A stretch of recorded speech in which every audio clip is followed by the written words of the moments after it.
أعوذ بالله من الشيطان الرجيم بسم الله الرحمن الرحيم والشمس وضحاها والقمر إذا تلاها والنهار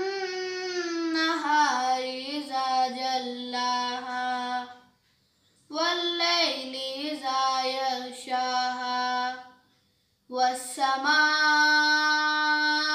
وما بناها والأرض وما طحاها ونفس وما سواها فألهمها فجورها وتقواها قد أفلح من زكاها وقد خاب من دساها كذبت ثمود بطغواها إذ انبعث أشقاها فقال لهم رسول الله ناقة الله وسقياها فكذبوه فعقروها فدمدم عليهم ربهم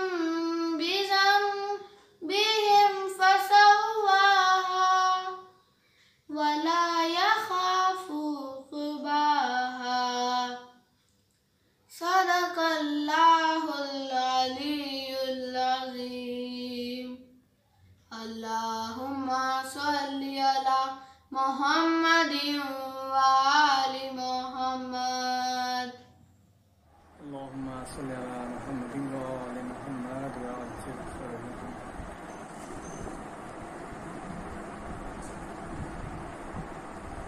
زہرا کے گھرانے سے ہم کو ایمان ملا، قرآن ملا. زہرا کے گھرانے سے ہم کو ایمان ملا، قرآن ملا. سچ پوچھو ابو طالب کی قسم، دنیا کو بڑا فیضان ملا.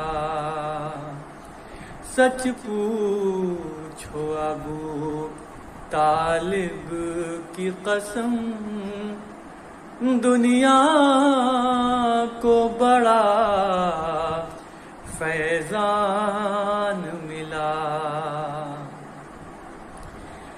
ہے کرب و بلا سے کیا حاصل، ڈھونڈا تو ہمیں معلوم ہوا. ہے کرب و بلا سے کیا حاصل، ڈھونڈا تو ہمیں معلوم ہوا. اسلام کی ہر ایک شے پہ ہمیں شبیر تیرا احسان ملا. اسلام کی ہر ایک شے پہ ہمیں شبیر تیرا احسان ملا. زہرا کے گھرانے سے ہم کو ایمان ملا، قرآن ملا.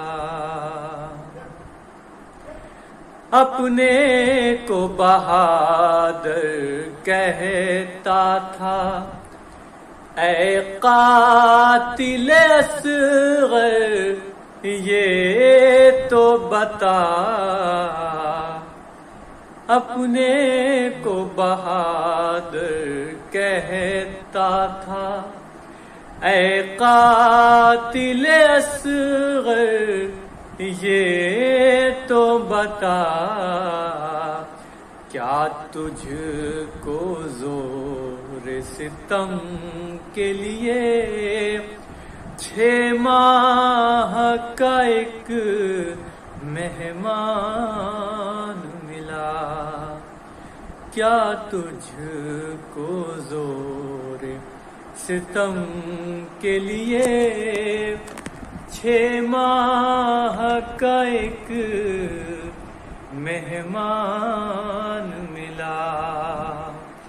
زہرا کے گھرانے سے ہم کو ایمان ملا، قرآن ملا۔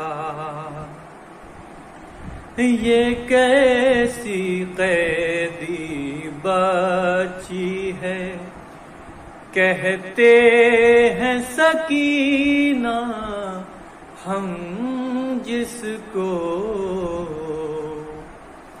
یہ کیسی قیدی بچی ہے، کہتے ہیں سکینہ ہم جس کو،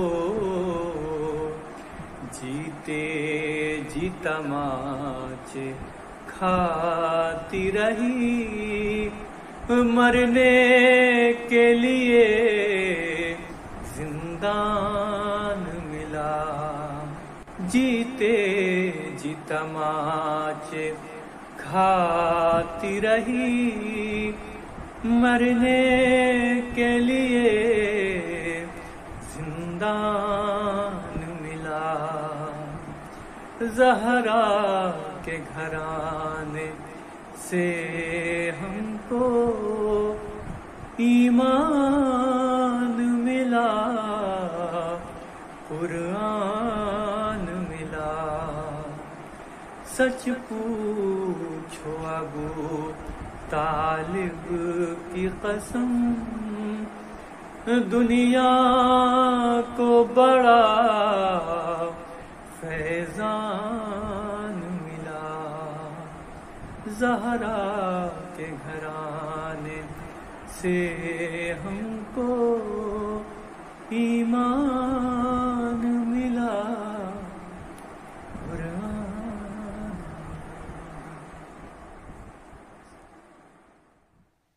سلامتی امام زمانہ علیہ السلام، بآواز بلند نعرہ صلوات، اللہم صلی علی محمد وآل محمد وعجل فرجہم۔ میر تکلم صاحب کا ایک کلام ہے، اس کے ایک مطلب چند شعر آپ کی سماعت کے حوالے کرتا ہوں۔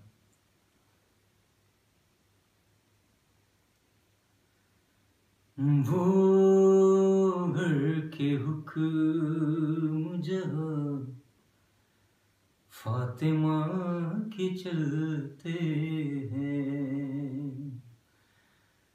وہ گھر کے حکم جہاں فاطمہ کے چلتے ہیں، وہ گھر کے حکم جہاں فاطمہ کے چلتے ہیں، تمام کام وہیں سے، تمام کام وہیں سے خدا کے چلتے ہیں،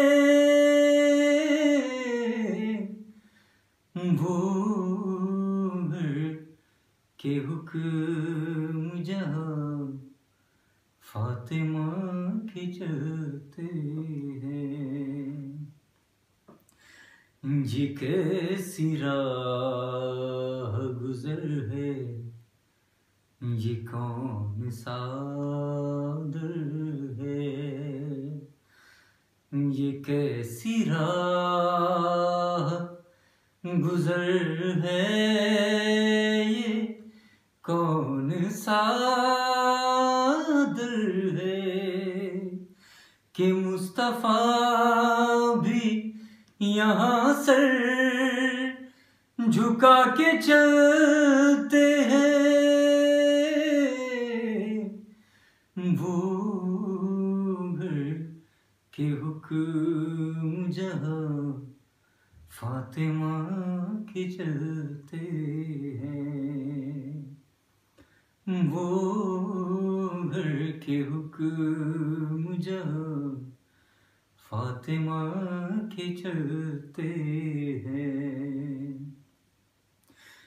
جبیں پہ فخر سے رومال سیدہ باندھے،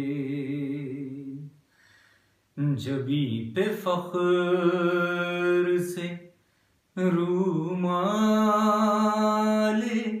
سیدہ باندھے، امام والوں میں حر مسکرا کے چلتے ہیں، وہ گھر کے حکم جہاں فاطمہ کے چلتے ہیں، وہ گھر کے حکم جہاں فاطمہ کے چلتے ہیں، اب بنا لے کوئی نہ دنیا اٹھا کے وہ مٹی، بنا نہ لے کوئی دنیا اٹھا کہ وہ مٹی، یوں نقش پا تیرے حیدر چھپا کے چلتے ہیں، وہ گھر کے حکم جہاں فاطمہ کے چلتے ہیں، یہ تیری فاخوں کا صدقہ ہے اے حسین کی ماں، یہ تیرے فاخوں کا صدقہ ہے اے حسین کی ماں، جو گھر سکون سے لے عزا کے چلتے ہیں، وہ گھر کے حکم جہاں فاطمہ کے چلتے ہیں،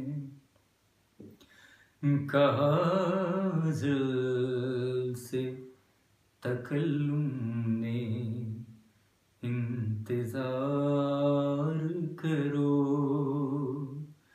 کہا ازل سے تکلم نے انتظار کرو، ثنائے فاطمہ زہرا سنا کے چلتے ہیں،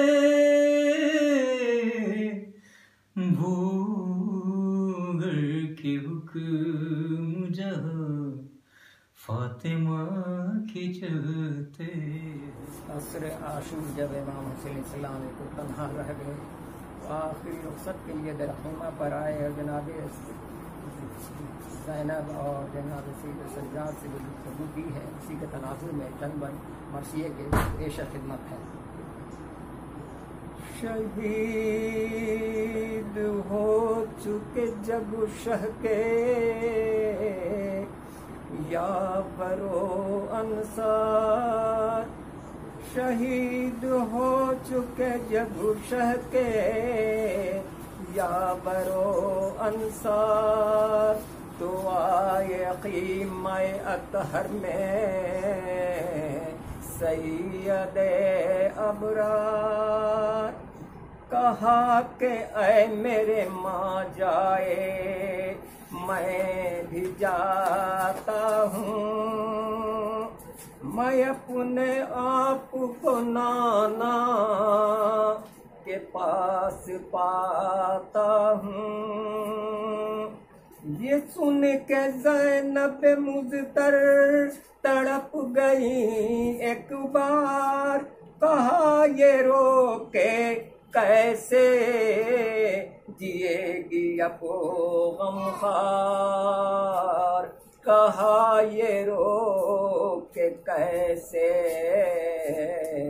جیے گی اب غم خوار۔ حسین بول مشیت کو ہے یہی منظور، گلا کٹے میرا امت نہ ہو مگر رنجور، اے بہن بات میرے صبر ضبط دکھلانا، جو روئے بال سکینہ تو اس کو کہلانا، ہمارے بعد یہ خیمے ادو جلائیں گے، اور تماچے بال سکینہ کو بھی لگائیں گے، تماچے بال سکینہ کو بھی لگائیں گے، تمہارے ہاتھوں میں بندھ جائے گی رسن بہنا، خاموش رہنا نہ ایک لفظ بد دعا کرنا، تمہارے سر سے ادو چادریں بھی چھینیں گے، سینا کی نوک سے کیا کیا اذیتیں دیں گے، ارے کہاں وہ توق گراں اور یہ بے کسو لاغر، اٹھانا بڑھ کے جو لگ جائے راہ میں ٹھوکر، اٹھانا بڑھ کے جو لگ جائے راہ میں ٹھوکر، تمہیں تو شام کے دربار میں بھی جانا ہے، اپنے در کے لہجے میں خطبہ وہاں سنانا ہے، بہن سے کہہ چکے جو سارا ماجرا شب پھر آئے خیمہ عابد میں بے کسو دل گیر، کہا پہ سر اٹھو غش سے شتاب آیا ہے، اب برائے آخری رخصت یہ باپ آیا ہے، برائے آخری رخصت یہ باپ آیا ہے، سنی جو سید سجاد نے کہ در کی صدا، کہا سلام کو اے ابن فاطمہ زہرا، کہاں چلا گیا بھیا میرا علی اکبر، کہاں ہے اون میرے ابن، کہاں ہے ام میرے ابن ساقیے کوثر، ارے کہاں ہے قاسم مزتر، کہاں ہے مسلم جان، کدھر حبیب ہے کس جا گئے محمد آن، کدھر حبیب ہے کس جا گئے محمد آن۔ کہا حسین نے مردوں میں کوئی اب نہ رہا، اب در بچا ہے تمہارا، یا تم ہو اے بیٹا، ہمارے بعد ہو تم ہی امام اے بیٹا، تمہیں بھی میں نے خدا بند کے سپرد کیا۔ کہا یہ سید سجاد نے میرے بابا، مجھے بھی دیجئے اذن جہاد اے بابا، مجھے بھی دیجئے اذن جہاد اے بابا۔ حسین بول کے بیمار تم ہو اے بیٹا، جہاد تم سے ہے ساقے، یہیں رہو بیٹا، اے بیٹا چھوٹ کے زندہ سے جب وطن جانا، ہمارے شیعوں کو میرے سلام، شیعوں کو میرے ضرور کہہ دینا، ارے یہ ان سے کہنا کہ جب آب سردی تم پینا تو پیاس اس گھڑی تم میری یاد کر لینا، تو پیاس اس گھڑی تم میری یاد کر لینا، شہید ہو چکے جب شہ کے یاور و انصار۔ رحم اللہ من قرأ الفاتحہ۔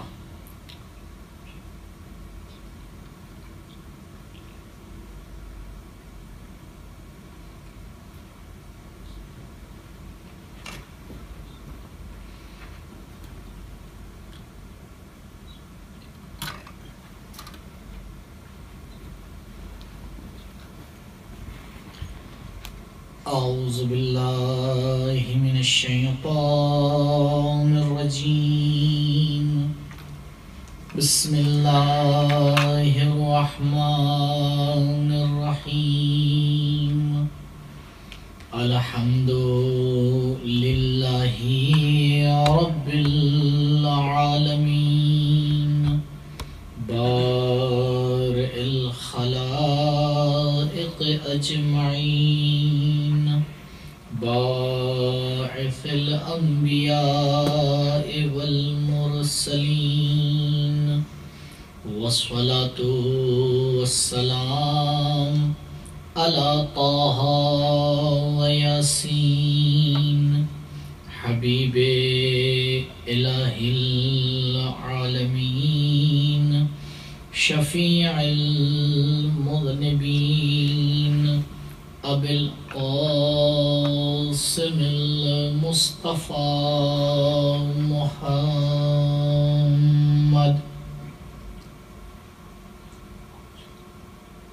وعلى أهل بيته الأطيبين الأطهرين المعصومين المظلومين، الذين أذهب الله عنهم الرجس وطهرهم تطهيرا۔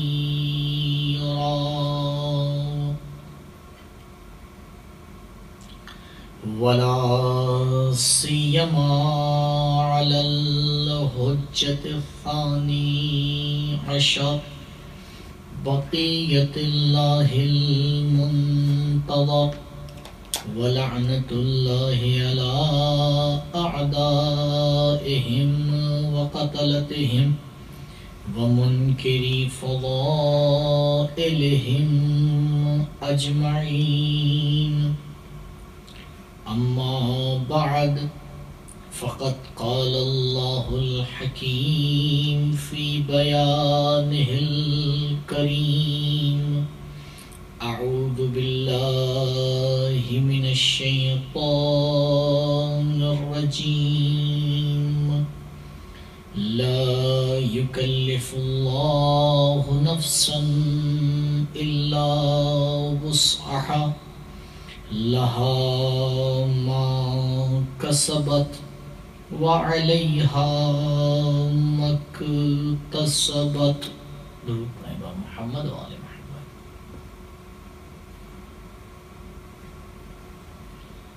ایک مرتبہ سورہ حمد اور 3 مرتبہ سورہ اخلاص کی تلاوت فرما کر مرحوم سید عابد حسین ابن سید واجد حسین اور مرحومہ کلثوم بیگم بنت سید جعفر حسین کی روح کو ایصال فرما دیں.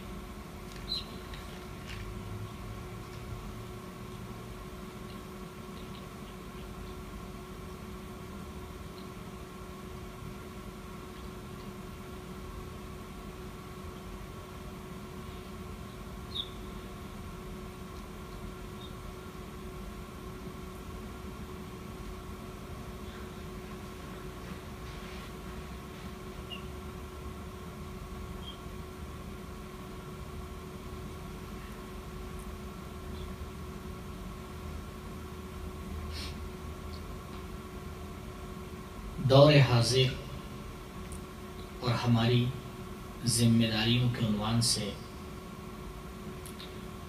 کچھ دیر آپ کے سامنے گفتگو کرنا ہے.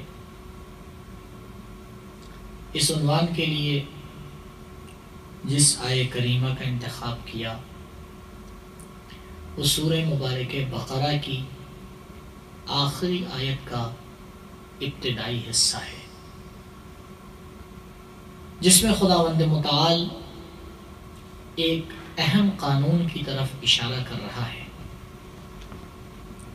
اور وہ قانون یہ ہے کہ لا یکلف اللہ نفسا الا وسعها. خداوند متعال کسی بھی نفس کے اوپر اس کی قدرت سے زیادہ، اس کی وسعت سے زیادہ ذمہ داری نہیں ڈالتا.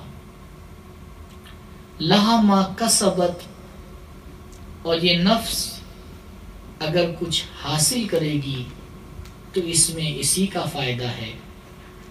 وعلیہا ما اکتسبت، اور اگر کوئی غلط کام انجام دے گی، اور اگر اس نے کوئی غلط کام انجام دیا تو یہ اسی کے اوپر پلٹ کے جائے گا. عزیزوں، خداوند متعال نے جب انسان کو خلق کیا تو اس کی عملی زندگی میں ایک قانون بنایا کہ انسان، میں تجھے ذمہ دار بنا کر اس زمین کے اوپر بھیج رہا ہوں. اور یہ ایک اہم مسئلہ ہے کہ سب سے پہلے انسان اس مسئلے کو آ کر قبول کر لے، اس مسئلے کو آ کر سمجھ لے کہ پروردگار نے اس کے اوپر کچھ ذمہ داریاں رکھی ہیں. انسان کی ذمہ داریاں ایک عام تقسیم میں 2 طرح کی ہوتی ہیں. کچھ ذمہ داریاں انسان کی وہ ہوتی ہیں جو دوسروں کی طرف سے اس کے اوپر آتی ہیں، خداوند متعال کی طرف سے یا کسی اور کی طرف سے. اور کچھ انسان کی ذمہ داریاں وہ ہوتی ہیں جنہیں انسان آگے بڑھ کے خود قبول کرتا ہے. لیکن اگر بیک معنی غور کیا جائے تو انسان کی تمام ذمہ داریاں وہ ہیں کہ جس کو اس نے خود بڑھ کے گلے لگایا ہے۔ اگر خداوند متعال کی طرف سے کوئی ذمہ داری ہماری گردن پہ آ رہی ہے تو پہلے ہم نے اپنی عقل اور شعور کے ذریعے سے خدا کو مانا ہے، اور جیسے ہی خدا کو مانا یہ ہمارا عقیدہ ہمیں ذمہ دار بنا دیتا ہے۔ اس کے بعد ہم نے اپنے عقل اور شعور کے ذریعے سے نبی کو مانا، دین کو مانا، اہل بیت علیہم السلام کو مانا۔ یہ جیسے جیسے ہمارے عقیدے بڑھتے چلے گئے ویسے ویسے اس کے سائے میں ہماری ذمہ داریاں بڑھتی چلی گئیں۔ تو آپ نے غور فرمایا کہ وہ ذمہ داریاں جو دوسروں کی طرف سے انسان کے اوپر آتی ہیں وہ بھی ایک مرحلے میں خود انسان کی طرف پلٹتی ہیں۔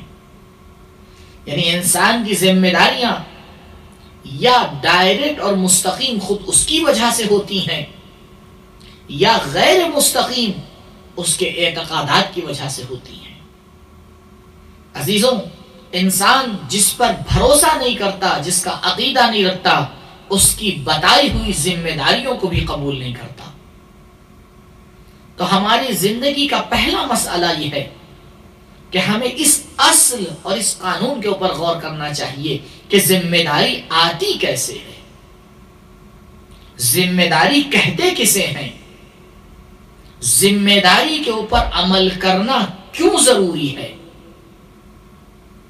عزیزوں، ذمہ داری یعنی انسان اپنے آپ کو جانوروں سے الگ کر لے۔ اگر غور کریں آپ تو جانور بھی ایک حد تک اپنی ذمہ داریاں نبھاتے ہیں، لیکن جو ذمہ داریاں انسان کے کاندھوں کے اوپر آتی ہیں وہ قطعاً مقایسہ نہیں کی جا سکتی ہیں جانوروں کی ذمہ داری کے ساتھ، کیونکہ جو انسان پہ ذمہ داریاں آتی ہیں وہ اس کے شعور کو بڑھاتی ہیں، جو انسان کے اوپر ذمہ داریاں آتی ہیں وہ اس کو کمال تک پہنچنے میں مدد کرتی ہیں، جو انسان کے اوپر ذمہ داریاں آتی ہیں وہ انسان کو دوسرے انسان سے جدا کر دیتی ہیں۔ پروردگار جیسے جیسے مراتب کو بڑھاتا چلا جاتا ہے ویسے ویسے ذمہ داریوں کو بھی بڑھاتا چلا جاتا ہے۔ تو اے انسان، کہیں ایسا نہ ہو کہ ذمہ داریوں کے بڑھنے سے تو پریشان ہو جا، نہیں، اس بات کا یقین کر لینا کہ پروردگار نے تیرے اوپر ایک لطف و کرم کیا ہے، جیسے جیسے تیرے مراتب کو بڑھاتا چلا گیا ہے ویسے ویسے ذمہ داریوں کو بھی بڑھاتا چلا گیا ہے۔ انسان پہلے آ کے اپنی زندگی میں اس قانون کے اوپر غور کرے کہ آخر کیوں ضروری ہے کہ میں اپنی ذمہ داریوں کو نبھاؤں۔ دیکھیے عزیزوں، اگر اس قانون کو سمجھنا ہو تو ہمیں پلٹنا پڑے گا ایک اور قانون کی طرف، اور وہ قانون جسے ایک بدیہی قانون کہا جاتا ہے، یعنی ایک ایسا قانون جو متفقون علیہ ہے، ایک ایسا قانون جسے ہر عقل رکھنے والا انسان سمجھتا ہے، ایک ایسا قانون جو ہر انسان کے لیے روشن ہے، اور وہ قانون آ کے آواز دیتا ہے، اے انسان، تو بخوبی سمجھتا ہے کہ تجھے کمال کی طرف جانا ہے، اے انسان تو بخوبی سمجھتا ہے کہ تجھے ترقی کرنا ہے، اے انسان تو بخوبی جانتا ہے کہ تیرا آج تیرے گزرے ہوئے کل سے بہتر ہونا چاہیے، تیرا آنے والا کل آج سے بہتر ہونا چاہیے۔ یہ وہ نانوشتہ قانون ہے جسے ہر انسان اپنی زندگی میں سمجھتا ہے اور اس کو درک کرتا ہے۔ ہاں، یہ الگ مسئلہ ہے کہ کمال کے مصداق میں آ کر اختلاف ہو جائے، یہ ایک الگ مسئلہ ہے، اور ہے ہر انسان اس قانون کو لے کے چل رہا ہے کہ ہمیں ذمہ دار بننا ہے، ہر انسان اس قانون کو لے کے چل رہا ہے کہ ہمیں کمال تک پہنچنا ہے، ہمیں ترقی کرنا ہے، ہمیں بہتری کی طرف جانا ہے۔ ہر انسان اس قانون کو اپنی نفس میں لیے ہوئے بیٹھا ہے، وہ اس بات کو بخوبی سمجھ رہا ہے کہ مجھے اس دنیا میں ترقی کرنا ہے۔ آج والدین اپنی اولاد سے کیا چاہتے ہیں؟ یہی تو چاہتے ہیں کہ ہماری اولاد ترقی کرے، ہماری اولاد آگے بڑھے، ہماری اولاد کمال تک پہنچے. لیکن کون سی چیز ہمیں ترقی دے گی، کون سی چیز ہمیں کمال تک پہنچائے گی، اسے سمجھنے میں معمولاً اشتباہ ہوتا ہے. کوئی راستہ بتاتا ہے، کوئی راستہ بتاتا ہے. لیکن یاد رکھیے، ترقی تک پہنچنے کا جو راستہ دین ہمیں بتائے گا، دنیا کا نہ کوئی انسان بتا سکتا ہے، نہ کوئی قانون بتا سکتا ہے. ترقی تک پہنچنے کا، کمال تک پہنچنے کا جو راستہ دین اسلام ہمیں بتائے گا، اور یہ صرف دعویٰ نہیں ہے بلکہ اس کی دلیل بھی موجود ہے. کیونکہ جو ذات ہمیں کمال تک پہنچانا چاہتی ہے، جو ذات ہماری خالق ہے، اسی ذات نے ہی دین کو بھی خلق کیا ہے. آج جب آپ اپنے کسی ڈیوائس کے لیے کوئی اور پرزہ لینے جاتے ہیں تو آپ کی کوشش کیا ہوتی ہے؟ آپ تلاش کرتے ہیں کہ سیم کمپنی کا ہو. اگر آپ کے لیپ ٹاپ میں، آپ کے موبائل میں کوئی پرزہ خراب ہو گیا، اب آپ گئے بازار میں، آپ ڈھونڈ رہے ہیں، تلاش کر رہے ہیں، اس نے کہا بھائی یہ پرزہ تو ہے لیکن اس کمپنی کا نہیں ہے. آپ کہیں گے رک جائیے، میں ذرا اور دیکھوں، میں اور زیادہ تلاش کروں، اگر اسی کمپنی کا مل جائے تو بہت اچھا ہے. کیوں آپ اسی کمپنی کا پرزہ تلاش کرتے ہیں؟ یہ پرزہ تو وہی ہے نا. اس لیے کہ آپ کو معلوم ہے، کیونکہ آپ اس بات کے اوپر یقین رکھتے ہیں کہ اگر پرزہ اسی کمپنی کا ہوگا تو بہتر کام کرے گا. عجب انسان ہے، جب مادی دنیا میں اترتا ہے تو اپنے معمولی سے ایک لیپ ٹاپ کے لیے، اپنے معمولی سے ایک ڈیوائس کے لیے اگر کوئی پرزہ لینے چلتا ہے تو چاہتا ہے کہ کمپنی میچ ہو. لیکن جب اپنی زندگی کا قانون بنانے چلتا ہے تو اپنے وجود کو خدا سے لیتا ہے، قانون کو کسی اور سے لیتا ہے. تو عزیزوں، وہ انسان جو اپنے وجود کو خدا سے لے رہا ہے، قانون کو کہیں اور سے لے رہا ہے، تو آپ بتائیے یہ پرزہ کیسے اس میں میچ کر پائے گا؟ تو میچ اسی وقت ہوگا کہ جس نے تمہیں وجود بخشا ہے وہی تمہیں دین بھی عطا کرے، وہی تمہیں ٹائم ٹیبل بھی عطا کرے، وہی تمہیں پوری زندگی کا دستور عمل بھی عطا کرے. جب دستور عمل اور ہمارا وجود ایک ہی منبع سے ہوگا تو دستور عمل وہی کہے گا جو ہمارا وجود کہے گا، ہمارا وجود وہی کہے گا جو ہمارا دستور العمل کہے گا. اس لیے کہا جاتا ہے کہ دین کو اس سے لیجئے جس نے ہمیں خلق کیا ہے. وہ جانتا ہے کہ میرا وجود کس چیز کے ساتھ بہتر کام کر سکتا ہے. وہ جانتا ہے کہ اس انسان کو کیسے کمال تک پہنچایا جا سکتا ہے. تو عزیزوں، یہ پہلا قانون ہے ہماری زندگی کا کہ ہمیں سمجھنا ہے کہ ہمیں کمال تک پہنچنا ہے، ہمیں ترقی کرنا ہے. اسلام کبھی بھی ترقی کے خلاف نہیں ہے. آپ اسلام کی 1400 سالہ تاریخ اٹھا کے دیکھ لیں، نہ آپ کو کوئی عالم دین ملے گا، نہ آپ کو کوئی ایسا امام ملے گا، نہ آپ کو خود حضور اکرم محمد مصطفیٰ صلی اللہ علیہ وآلہ وسلم کی ذات میں آپ کی 23 سالہ زندگی نہیں بلکہ پوری 63 سالہ زندگی میں کوئی ایسا واقعہ نہیں ملے گا کہ جو آ کے اس بات کے اوپر دلیل بنے کہ اسلام ترقی کے خلاف ہے. نہیں، اسلام تو خود آیا ہے ترقی دینے کے لیے. چاہیے تاریخ کا مطالعہ کریے، میں نہیں کہہ رہا ہوں، ہماری لکھی ہوئی تاریخ کو پڑھیے، جو غیروں نے اسلام کی تاریخ لکھی ہے اس کو پڑھیے. ان کا قلم بھی گواہی دے گا کہ مادی دنیا میں بھی جو ترقی مسلمانوں نے کی وہ نہ اس سے پہلے کی گئی تھی نہ اس کے بعد ہو پائی. اور آج مادی دنیا بھی جو ترقی کے اپنے افسانے دکھا رہی ہے اور جو اپنی ترقی کو ہمارے سامنے پیش کر رہی ہے، کہیں نہ کہیں اس کا ریشہ ہماری ہی طرف پلٹ کے جاتا ہے. اسلام کبھی ترقی کے خلاف نہیں رہا. اسلام نے ہمیشہ انسان کو اکسایا اور انسان کو دعوت دی کہ ترقی کرو، آگے کی طرف بڑھو. ہاں عزیزوں، لیکن جب اسلام ترقی کی دعوت دیتا ہے تو اس میدان کو بھی معین کرتا ہے جس میدان میں ترقی ہونا چاہیے. وہ آ کے بتاتا ہے کہ دیکھو تمہیں کہاں ترقی کرنا ہے. اصل ترقی مسلم ہے، لیکن ترقی کس میدان میں ہونا ہے یہ قابل غور بات ہے. اور انسان ترقی نہیں کر سکتا مگر یہ کہ اپنی ذمہ داری پر عمل کرے.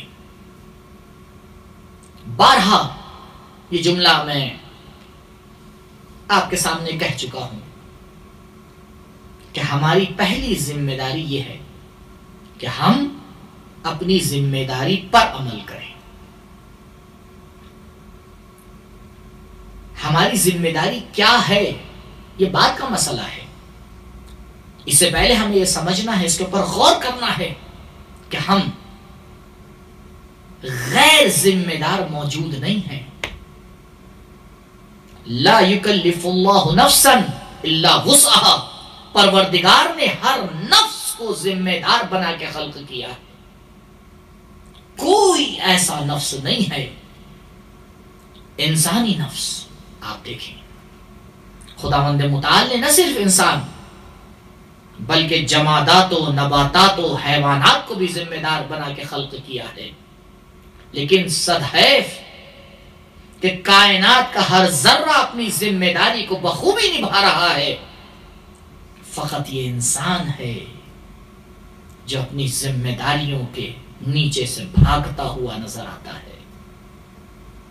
کبھی کاہلی کا شکار ہو جاتا ہے، کبھی تساہلی کا شکار ہو جاتا ہے، کبھی بہانے بازی کا شکار ہو جاتا ہے، کبھی شیطان سے مرعوب ہو جاتا ہے، کبھی دولت کے گھراؤ میں آ جاتا ہے، کبھی مقام کی لالچ میں پھنس جاتا ہے. پوری زندگی بس اسی طرح سے کٹتی چلی جاتی ہے. ذمہ داریاں بڑھتی چلی جاتی ہیں، اس کی بے توجہی دوسری طرف ہوتی چلی جاتی ہے. عزیزوں، اگر انسان اس مسئلے کو نہ سمجھ پایا کہ انسان پروردگار نے تجھے ذمہ دار بنا کے خلق کیا ہے، کب تک اس ذمہ داری سے بھاگتا رہے گا؟ کہیں ایسا نہ ہو کہ آ کر جناب اسرائیل آواز دیں اور تب انسان کو یہ سمجھ میں آئے اے کاش میں نے اپنی ذمہ داریوں کو بخوبی نبھایا ہوتا. ذمہ داریاں آپ دیکھیں، کائنات کی ہر شے اپنی ذمہ داری کو نبھا رہی ہے. سورج اپنے وقت سے نکل رہا ہے، اپنے وقت سے غروب کر رہا ہے، موسم اپنے وقت سے آ رہا ہے، بادل اپنے وقت سے برس رہے ہیں، پیڑ اپنے وقت سے بڑے ہو رہے ہیں، دریائیں اپنے وقت کے اعتبار سے چل رہی ہیں. کائنات کا ہر ذرہ اپنی ذمہ داریوں کو بخوبی نبھاتا ہوا نظر آ رہا ہے. اے انسان، اگر تجھے عبرت لینا ہے تو آ اسی کائنات کے ذرے ذرے سے عبرت لے لے. یہ کائنات کا ہر ذرہ پروردگار نے اس کے اندر عبرت رکھی ہے. اے کاش تجھے سمجھ میں آ جانا چاہیے کہ وہ مخلوقات جو تجھ سے پست ہیں وہ اپنی ذمہ داری پہ عمل کر رہی ہیں اور تو اشرف مخلوق ہو کر اپنی ذمہ داریوں کو نبھانے سے اپنے آپ کو دور بھگا رہا ہے. یہ اصل مسلم اگر اس پہ غور نہ کیا گیا. آپ ذمہ داریوں کی فہرست گنا دیجیے، اور کیا گنائی نہیں جاتی ہے؟ والدین ایک طرف سے ذمہ داریوں کی ایک لسٹ بنا دیتے ہیں بچوں کے لیے، ٹیچر دوسری طرف سے ایک فہرست آگے دے دیتا ہے بچوں کے لیے، تیسری طرف سے کچھ اور ذمہ داریاں اس کے اوپر عائد کر دی جاتی ہیں.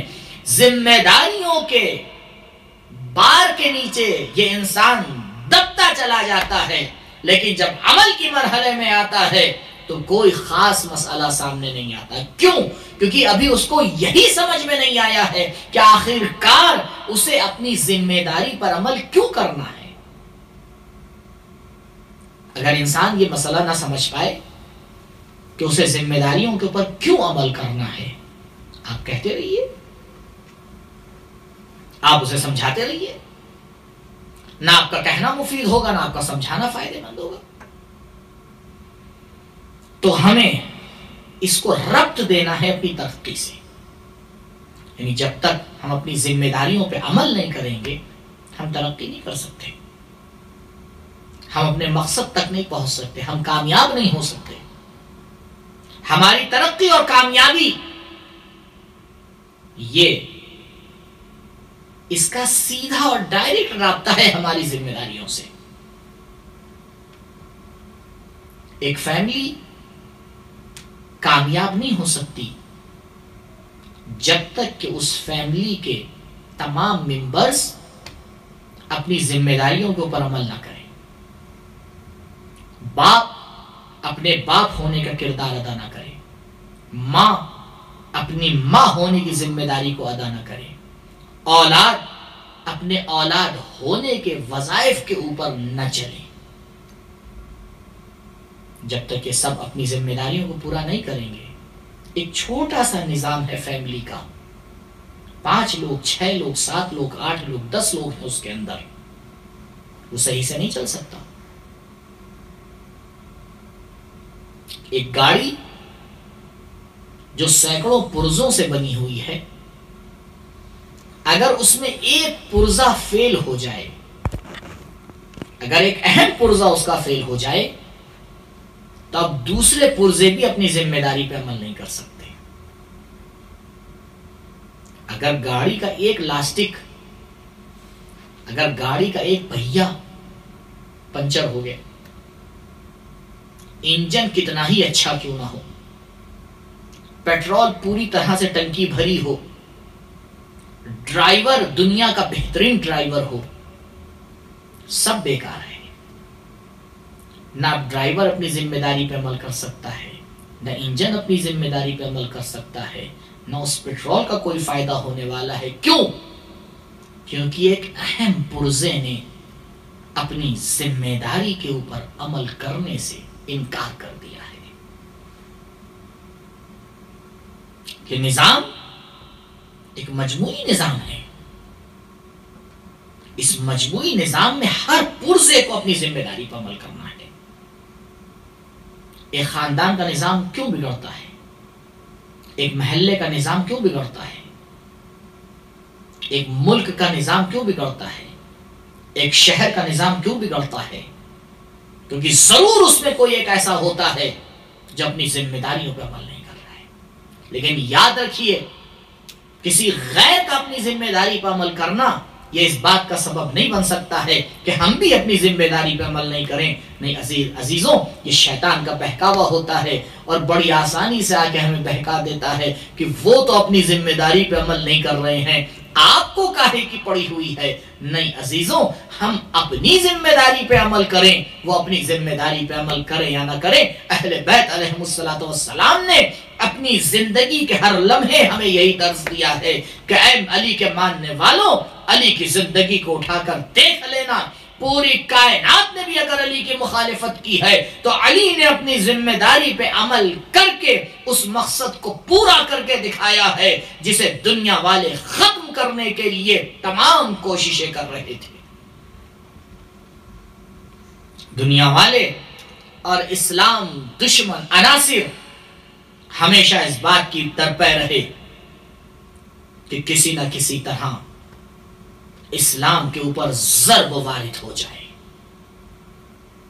لیکن ایک ذمہ دار شخصیت نے ہمیشہ ان کے ناپاک ارادوں کو اس طرح سے ختم کیا کہ گویا ان ارادوں کا کوئی وجود ہی نہ تھا۔ ہم اس ذات کے ماننے والے ہیں، ہمارا دعویٰ یہی ہے نا۔ آپ بتائیں، جب ہم سے پوچھا جاتا ہے اور ہم اپنی حقیقت اور اپنی ہویت بتانے چلتے ہیں، جس بات پہ ہم فخر کرتے ہیں اور بے شک فخر کرنے کا مقام ہے، وہ یہی جملہ تو ہے کہ ہم علی والے ہیں۔ عزیزوں، علی والے ہونے کی تفسیر یہ ہے کہ ہم اپنے آپ کو ذمہ دار سمجھتے ہیں. صرف زبان سے علی والا ہونا کہہ دینا یہ آپ بتائیں کتنا فائدہ دے سکتا ہے؟ یہ فائدہ تب دے گا کہ اس کے آثار ہماری زندگی کے اوپر نظر آئیں. اس کے آثار ہماری زندگی کے اوپر نظر آئیں. تو یہ پہلا مرحلہ، اور بے شک اس میں اور بھی تفصیل موجود ہے، لیکن آگے بڑھنا چاہتا ہوں. آج اور کل دونوں مجلسوں میں مجھے آپ کے سامنے بس صرف 4 پوائنٹ بیان کرنا ہے، یعنی 4 ذمہ داریوں کی طرف اشارہ کرنا ہے، اور اس سے پھر ایک نتیجہ میں آپ کے سامنے پیش کروں گا. یہ مقدمہ کہ انسان پہلے اس بات کو مانے تو، انسان پہلے اس قانون کے سامنے اپنے سر کو جھکائے تو، اور وہ قانون یہ قانون ہے کہ انسان تو ذمہ دار ہے. اے انسان تو ذمہ داریوں کا مجموعہ ہے، اور یاد رکھ اگر تو نے اپنی ذمہ داریوں پہ عمل کیا تو فائدہ تجھے ہوگا، لہا ما کسبت. اور اگر تو اپنی ذمہ داریوں سے بھاگا تو نقصان تجھی کو ہوگا، وعلیہا مکتسبت. قرآن بالکل روشن الفاظ میں سورہ مبارکہ بقرہ کی آخری آیت میں اعلان کر رہا ہے کہ یہ نہ سمجھنا کہ اگر تو نے اپنی ذمہ داریوں پہ عمل کیا تو فائدہ کسی اور کو ہوگا، تو اپنی ذمہ داریوں سے بھاگا تو نقصان کسی اور کا ہوگا. نہیں، جو بھی فائدہ اور نقصان ہے وہ تیرا ہی ہونا ہے. لہذا دوسروں کو باتیں سنانے سے کچھ نہیں ہوتا. یہ بڑی غلطی ہوتی ہے ہماری زندگی میں کہ غلطی ہم کرتے ہیں، باتیں دوسروں کو سناتے ہیں. نہیں، آئیں پڑھتے ہیں، غور کریں، ایک بار اپنے گریبان میں جھانک کے دیکھیں کہ کیا وجوہات ہیں جس کی وجہ سے ہماری قوم کو وہ نتائج نہیں مل پا رہے ہیں جو ملنا چاہیے. جن کا خدا عالی ترین خدا، جن کا پیغمبر کائنات کا عالی ترین شخص، جن کی کتاب پوری کائنات کی بہترین کتاب، جن کے رہبر کائنات کے بہترین رہبر، جن کے پاس دنیا کی بہترین معلومات، جن کے پاس دنیا کا بہترین قانون موجود، وہ قوم جب آ کے دکھائی دیتی ہے تو اس میں وہ آثار نہیں نظر آتے ہیں جو نظر آنا چاہیے. تو عزیزوں، قبول کرنا پڑے گا، ماننا پڑے گا، کمی نہ بنانے والے میں ہے، کمی نہ پیغام کو لانے والے میں ہے، کمی نہ اس کتاب میں ہے، کمی نہ رہنماؤں کے اندر ہے. اگر کمی ہے تو ان لوگوں کے اندر ہے جو اپنی ذمہ داریوں کو سمجھنے کے باوجود بھی اس کے اوپر عمل کرنے کے لیے تیار نہیں ہے. ذمہ داری کو سمجھ لینا اور مرحلہ ہے، اس کے اوپر عمل کر دینا اور مرحلہ ہے. ابھی تو خواب غفلت ہے، ابھی تو شاید اس خرگوش کی طرح کہ جو ریس میں بڑے آرام اور سکون سے سو رہا تھا کہ ذرا ہی سا تو فاصلہ ہے، 2 چھلانگ میں طے کر لوں گا. لیکن اس 2 چھلانگ کا بھی اسے وقت نہ ملا، اور وہ کچھوا جو بڑی آسانی سے بڑے دھیرے دھیرے اور حوصلے کے ساتھ چل رہا تھا، اس نے آ کے مقصد کو پورا کر دکھایا. کیوں؟ کیونکہ اس نے اپنی ذمہ داری پہ عمل کیا. اس نے یہ نہیں دیکھا کہ اسے جس کے ساتھ لڑنا ہے وہ کتنا طاقتور ہے. اس نے یہ نہیں دیکھا کہ ارے یہ تو بہت جلدی پہنچ جائے گا. اس نے کہا تو اپنا کام کر، میں اپنا کام کروں گا. پروردگار اس دنیا میں یہ نہیں دیکھتا کہ کون پہلے پہنچا، کیونکہ دین میں تو پہل ہے ہی نہیں. بارہا اس مسئلے کو آپ کے سامنے روشن کر چکا ہوں، بس ایک اشارہ. دین میں دنیا کی طرح یہ نہیں ہے کہ کون فرسٹ آیا کون سیکنڈ آیا. پروردگار نے ایک صراط مستقیم بنائی اور سب سے کہا اس کے اوپر چلو، سب سے. کیونکہ خدا تک پہنچنے کے دو راستے تو ہے ہی نہیں، ایک راستہ ہے، اہدنا الصراط المستقیم، اور صراط مستقیم کا مصداق ایک سے زیادہ ہو ہی نہیں سکتا۔ محالات میں سے ہے کہ آپ دو پوائنٹ کے درمیان ایک سے زیادہ چھوٹا راستہ تلاش کر لیں، ہو ہی نہیں سکتا۔ ایک راستہ ہے جو پروردگار نے بنایا ہے اور سب کو دعوت دی ہے کہ آؤ اسی راستے کے اوپر چلو، اور یقین رکھو اگر میری بنائی ہوئی صراط مستقیم کے اوپر چلو گے تو نہ کبھی ٹکراؤ ہوگا نہ کبھی کوئی جھگڑا ہوگا۔ میں نے 1,24,000 پیغمبر بھیجے، 12 اماموں کا سلسلہ تمہارے سامنے پیش کیا، بتاؤ کیوں آپس میں ٹکرایا؟ کیوں؟ کیونکہ سب صراط مستقیم پہ چلنے والے تھے۔ خدا کی بنائی ہوئی صراط کے اوپر اگر کوئی صحیح سے چلتا ہے تو نہ کبھی کوئی ٹکراؤ ہوتا ہے نہ کبھی کوئی جھگڑا ہوتا ہے۔ ہاں، لیکن ہم اپنے بنائے ہوئے راستے پہ چلنا شروع کر دیتے ہیں تو بار بار ٹکراؤ ہوتا ہے، بار بار جھگڑا ہوتا ہے۔ تو جہاں ٹکراؤ ہو سمجھ جائیے گا کہ یا دونوں یا کم سے کم ایک صراط مستقیم سے ہٹ چکا ہے۔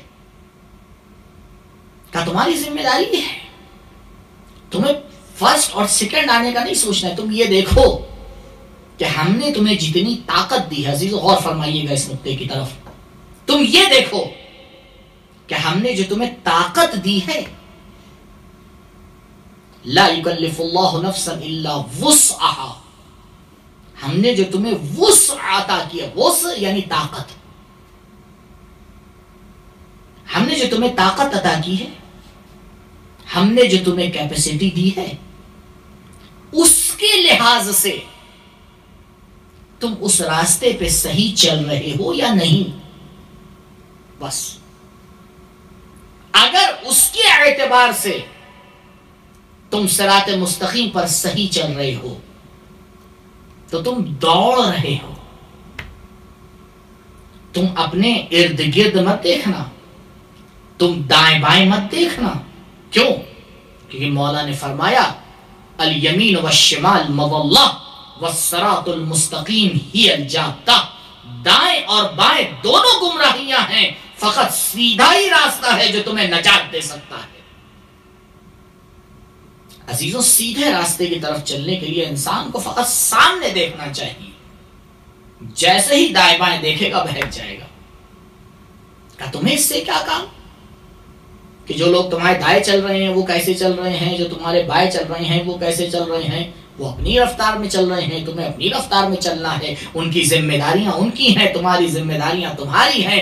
نہ تمہیں ان کے لیے خلق کیا گیا ہے نہ انہیں تمہارے لیے خلق کیا گیا ہے۔ مسئلہ یہیں پہ آگے گمبھیر ہو جاتا ہے کہ وہ انسان کہ جسے اپنی ذمہ داریوں کے اوپر آ کے غور کرنا چاہیے، اپنی ذمہ داریوں کو لمحہ لمحہ آ کے دیکھنا چاہیے، وہ اپنی ذمہ داریوں کو چھوڑ کر دوسرے کے گریبان میں جھانکنا شروع کر دیتا ہے۔ فلاں ایسے ہیں، فلاں ویسے ہیں، وہ یہ کر رہے ہیں، وہ یہ کرتے رہتے ہیں، اما عجب آدمی ہیں، عجب انسان ہیں۔ بار بار پروردگار بتاتا رہتا ہے، اے انسان، میں نے تجھے تیرے گریبان میں جھانکنے کے لیے خلق کیا ہے، دوسروں کے گریبان میں جھانکنے کے لیے خلق نہیں کیا ہے۔ تیری ذمہ داری یہ بتائی ہے کہ تو پہلے اپنی ذمہ داری کو سمجھ اور اس کے اوپر عمل کرنا شروع کر دے۔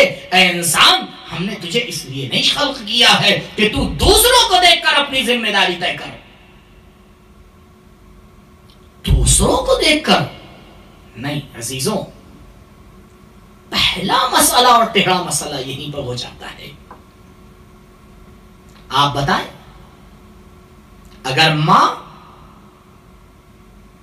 ایک 2 سال 1 سال کے بچے کو، بچہ بھی پیدا ہوا ہے، چند مہینے کا ہے، معذرت چند مہینے کا بچہ ہے، فوراً اسے کھانا کھلانا شروع کر دے، بچہ بچے گا؟ نہیں۔ کیوں؟ کیونکہ ابھی اس کی ذمہ داری کھانا کھانا نہیں، یہ دودھ پینا ہے۔ آپ ہمارے قوم کے حالات دیکھیں، جن کی ذمہ داری ابھی دودھ پینا ہے، وہ آگے دین کے اصلی مسائل میں ٹانگ اڑانا شروع کر دیتے ہیں۔ قبلہ، ابھی آپ کی ذمہ داری نہیں ہے دین کے مسائل میں بولیے، کیونکہ نہ آپ کو دین کا الف پتا ہے نہ بے پتا ہے۔ آپ اپنی زندگی کے بارے میں کچھ طے کر لیے، بہت بڑی بات ہے، لیکن کیا کیا جائے، اتنا مظلوم ہمارا دین ہے جو کہیں کچھ نہیں بولتا، وہ دین کے بارے میں ضرور نظر دیتا ہے۔ کیوں؟ کیونکہ دین تو ہماری جاگیر ہے، جیسے چاہے گھما لیں۔ انشاءاللہ اشارہ کروں گا ذمہ داریوں میں۔ وہ انسان جو یہ اپنے بارے میں نہیں جانتا کہ اس کی خصوصیات کیا ہیں، اس کی چاہتے کیا ہیں، اس کی ناراضگیاں کیا ہیں، کس وقت وہ کیا کرنے کے لیے تیار ہے، جو اپنے وجود کے بارے میں 4 لفظ نہیں بول سکتا، وہ دین کے بارے میں آ کے پوری تقریریں کرنا شروع کر دیتا ہے۔ اللہ اکبر۔ اس کے باوجود بھی ہم اتنے محفوظ ہیں تو اس کا مطلب یہ ہے کہ کوئی ہے جو ہماری حفاظت کر رہا ہے، نہیں تو ہم نے تو اپنے آپ کو بگاڑنے میں کوئی کسر چھوڑی ہی نہیں ہے، کوئی کسر نہیں چھوڑی۔ اس مسئلے کے اوپر کون گفتگو کر لیتا ہے؟ کیا آؤ پہلے اپنی ذمہ داریوں کو دیکھو، ایک دوسرے کی ذمہ داریوں میں زبردستی دخالت نہ کرو۔ نہ ماں باپ بن سکتی ہے، نہ باپ ماں بن سکتا ہے، نہیں ہو سکتا۔ خداوند متعال نے ہر ایک کو اپنی جگہ کے اوپر خلق کیا ہے، تمہارا کام ہے، اس کا کام ہے، لیکن ہماری توقعات بڑی عجیب ہوتی ہیں، بڑی توقعات ہماری عجیب ہوتی ہیں، اور یہی سے مسائل بگڑتے ہیں۔ شیطان کہیں ادھر ادھر نہیں جاتا ہے، وہ صرف آگے ذمہ داریوں کو بدل دیتا ہے، آ کے سمجھا دیتا ہے آپ کو یہ کرنا ہے۔ قبلہ آپ کو یہ کرنا ہی نہیں، کس نے آپ سے کہا تھا یہ کام کرنے کے لیے؟ بڑے جذبات، بڑے جوش و خروش سے وہاں جا کے کام کرنا شروع کر دیتے ہیں جہاں ان کو کچھ کرنا ہی نہیں ہے، یعنی جب بیٹھنے کا وقت ہے تو کودتے ہوئے نظر آتے ہیں، اور جب آگے بڑھ کے کچھ دفاع کرنے کا وقت ہے تو گھر کے اوپر بیٹھے ہوئے نظر آتے ہیں۔ ارے آؤ ذرا اہل بیت کی زندگی سے سیکھو، علی علیہ السلام کی زندگی سے درس لو، حسن و حسین کی زندگی کو اپنے لیے نمونہ عمل بناؤ۔ دیکھو یہ دونوں بھائی ہیں، لیکن جب صلح کا وقت ہوتا ہے تو جنگ کے لیے تلوار اٹھتی ہوئی نظر نہیں آتی ہے، اور جب تلوار اٹھانے کا وقت ہوتا ہے تو گھروں میں کوئی نظر نہیں آتا ہے۔ یہ ہمیں اپنی زندگی میں سمجھنا ہے، یہ ہماری ذمہ داری ہے عزیزوں۔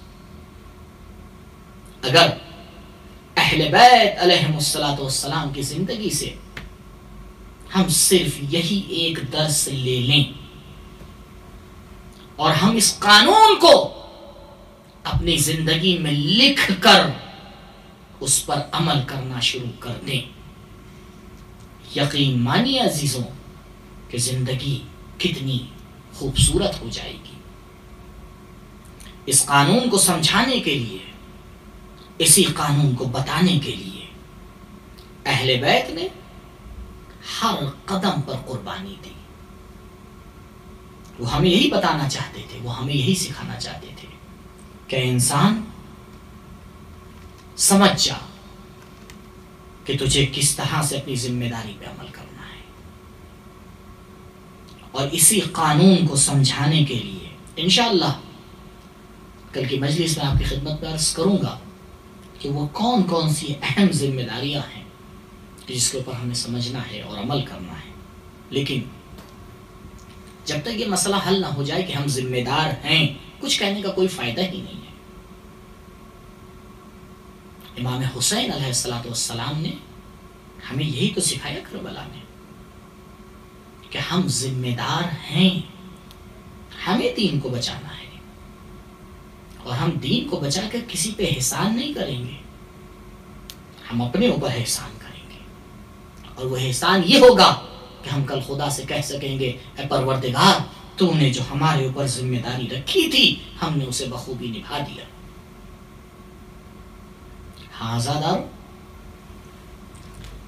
امام حسین علیہ السلام کا مرتبہ کس لیے بلند ہے؟ حسین اس لیے اپنے وجود میں تنہا ہیں کیونکہ جس طرح حسین نے اپنی ذمہ داریوں کو نبھایا، انبیاء تک رشک کرنے لگے،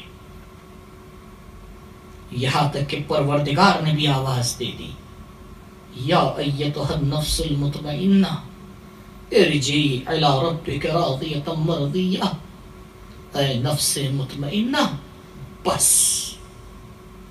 کیا خوب تو نے اپنی ذمہ داریوں کو نبھایا۔ ہاں عزاداروں، کربلا کا بچہ اپنی ذمہ داریوں کو نبھا رہا ہے۔ آپ بخوبی جانتے ہیں کہ کربلا کے مصائب کبھی پرانے نہیں ہونے والے، کربلا کی مصیبتیں ہمیشہ تازہ نظر آتی ہیں۔ کیوں؟ کیونکہ ان مصیبتوں کو برداشت کرنے والے اتنے خلوص کے ساتھ برداشت کر رہے تھے کہ پروردگار نے انہیں ہمیشہ کے لیے زندہ کر دیا۔ ایک مرتبہ آواز استغاثہ بلند ہوئی، حل من ناصر ینصرنا، حل من معین یعیننا۔ علامہ کاظم قزوینی اپنی کتاب میں مرقوم فرماتے ہیں کہ جب حسین نے آواز استغاثہ بلند کی تو اپنے استغاثے میں 7 جملوں کا استعمال کیا اور بار بار اس بات کی طرف تاکید کی کہ کیا کوئی ہے جو حسین کی مدد کرے۔ ابھی امام کا یہ استغاثہ کربلا کی فضاؤں میں گونجا ہی تھا کہ ایک مرتبہ حسین کے خیام سے رونے کی آواز بلند ہو گئی۔ سید الشہداء علیہ السلام ایک مرتبہ خیام میں پہنچتے ہیں، آواز دیتے ہیں، بہن زینب ابھی حسین زندہ ہے، اگر یہ خیام سے آواز کیوں بلند ہو رہی ہے؟ ایک مرتبہ بہن آگے بڑھی، بھیا آپ کی آواز استغاثہ سن کر علی اصغر نے اپنے آپ کو جھولے سے گرا دیا ہے، میں پوچھنا چاہتا ہوں ارے علی اصغر تمہارے اندر اتنی طاقت کہاں سے آ گئی؟ علی اصغر ارے ابھی تو کربلا نے یہی لکھا تھا کہ کربلا میں خیام حسینی میں ایک بچہ تھا کہ جو عالم غشی میں پہنچ چکا تھا، کہ جو اس طرح سے تھا کہ جس کی سانس بڑی رک رک کے آ رہی تھی، جو اپنے وجود کے اوپر بھی کوئی خاص اہمیت نہیں رکھتا تھا۔ ہاں عزاداروں، جس بچے کا یہ عالم ہو اگر وہ اپنے آپ کو جھولے سے گرا لے تو یہ قابل غور مسئلہ ہے۔ علی اصغر تم نے کس طرح سے اپنے آپ کو جھولے سے گرایا؟ ایک مرتبہ شاید علی اصغر کی آواز بلند ہو، ارے تجھے نہیں معلوم جب وقت کا امام آواز دیتا ہے تو کائنات کے ذرے ذرے کی ذمہ داری ہوتی ہے کہ وہ آئے اور اپنے وقت کی امام کی مدد کرے۔ ہاں مولا آپ بھی ہماری مدد کا انتظار کر رہے ہیں، مولا آپ بھی آواز استغاثہ بلند کر رہے ہیں۔ ہاں عزاداروں، آج حسین جو ہمارے زمانے کا وقت کا حسین ہے وہ بھی ہمیں آوازیں دے رہا ہے، اس کی آواز استغاثہ بھی بلند ہو رہی ہے۔ ارے کہاں ہے وہ ذمہ دار جو میری نصرت کا وعدہ کیا کرتے ہیں؟ کہاں ہے وہ وفادار جو میری مدد کا وعدہ کیا کرتے ہیں؟ ایک مرتبہ حسین آگے بڑھے، بہن لاؤ علی اصغر کو میرے حوالے کر دو، شاید علی اصغر کے لیے پانی کا انتظام ہو جائے۔ مقتل لکھتا ہے جب حسین رن کی طرف چلے ہیں، دھوپ اتنی زیادہ تھی کہ سید الشہداء نے اپنی ابا کا دامن علی اصغر کے اوپر ڈال دیا۔ اللہ اکبر۔ عزاداروں بس اسے یاد رکھیے گا، یہ ننھا سا شہزادہ ہے جسے حسین رن میں لے کے جا رہے ہیں، بس کچھ دیر کے بعد حسین جس طرح سے علی اصغر کو لے کے گئے تھے اسی طرح سے واپس لے کے آ رہے ہیں۔ نہیں نہیں، ایک فرق آ چکا ہے، جب حسین جا رہے تھے تو ہاتھوں پر زندہ علی اصغر تھے، لیکن اب جب حسین واپس آ رہے ہیں تو ہاتھوں پہ علی اصغر کا جنازہ ہے۔ حسین بار بار سوچ رہے ہیں ارے کس طرح سے ماں کے حوالے کروں گا، پانی پلانے کا وعدہ کیا تھا۔ مقتل لکھتا ہے کہ ایک مرتبہ حسین در خیمہ پہ پہنچتے ہیں، آواز دیتے ہیں رباب آؤ اپنی امانت کو لے جاؤ۔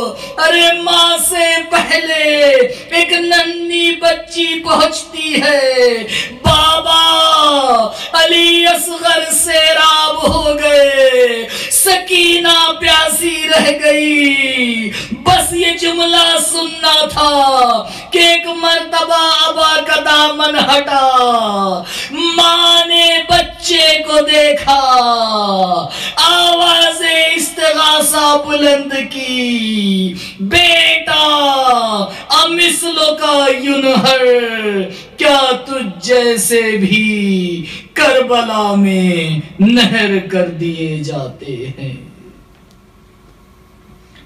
الا لعنت اللہ علی القوم الظالمین، سیعلم الذین ظلموا ای منقلب ینقلبون، انا للہ و انا الیہ راجعون، رضا بقضائہ و تسلیما لامرہ، لا معبود سواک یا غیاث المستغیثین۔ بار الہ امام کے ظہور میں تعجیل فرما، ہمارا نام امام کے عوام و انصار میں شمار فرما، پروردگار پرچم اسلام کو بلند فرما، پرچم کفر و نفاق کو سرنگوں فرما۔ میرے معبود تیری توحید کو ماننے والے اس دنیا میں جہاں جہاں بھی ہیں، ان کی جان مال عزت و آبرو کی محافظت فرما۔ پروردگار جو بیمار ہیں، خصوصاً یہ بیماری جو پوری دنیا میں پھیلی ہوئی ہے، جلد از جلد ان کو شفائے عاجل و کامل عنایت فرما۔ پروردگار جو مقروض ہیں، غیب سے ان کا قرض عطا فرما۔ جو بے اولاد ہیں ان کی گودیوں کو اولاد کی نعمت سے بھر دے، جو صاحب اولاد ہیں انہیں توفیق دے اپنی اولاد کی صحیح تربیت کر سکے۔ پروردگار علماء اعلام کا سایہ ہمارے سروں پہ باقی رکھ، مملکت اسلامیہ کا تحفظ فرما۔ پروردگار محبت اہل بیت، عزاداری سید الشہداء تا قیامت ہماری نسلوں میں باقی رکھ۔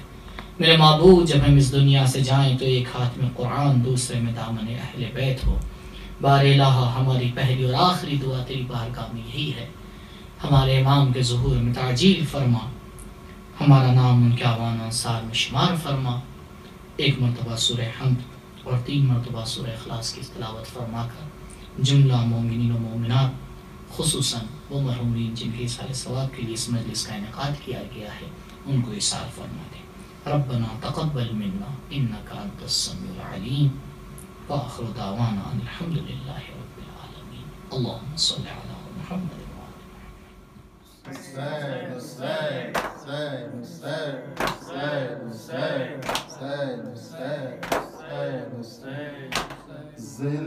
زندان میں کہتی تھی یہ رو رو کے سکینہ، زندان میں کہتی تھی یہ رو رو کے سکینہ، زندان میں کہتی تھی یہ رو رو کے سکینہ، اب ہو گیا دشوار یہاں پر میرا جینا، زندان میں کہتی تھی یہ رو رو کے سکینہ،